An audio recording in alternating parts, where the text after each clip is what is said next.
2025-এর বিজয়া একাদশী ব্রত 23শে ফেব্রুয়ারি দুপুর 1:55 শুরু হবে এবং 24শে ফেব্রুয়ারি দুপুর 1:44 শেষ হবে। তাই উদয়া তিথি অনুযায়ী বিজয়া একাদশী ব্রতের উপবাস থাকবে 24শে ফেব্রুয়ারি। এই দিনে পালন করা হবে। বিজয়া একাদশী ব্রত ফাল্গুন মাসের কৃষ্ণপক্ষের একাদশী।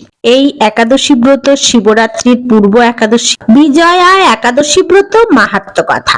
স্কন্দ পুরাণে এই একাদশী মাহাত্ম্য এইভাবে বর্ণিত আছে। মহারাজ যুধিষ্ঠির শ্রীকৃষ্ণকে বললেন, হে বাসুদেব, ফাল্গুন মাসের কৃষ্ণপক্ষের একাদশীর মাহাত্ম্য অনুগ্রহ করে আমাকে বলুন। শ্রীকৃষ্ণ বললেন, হে যুধিষ্ঠির, এই একাদশী বিজয়া নামে পরিচিত। তাই যথাবিধি যে মানুষ এই ব্রত পালন করেন তার পরজগতে অক্ষয় সুখ লাভ নিশ্চিত বলে জানবে।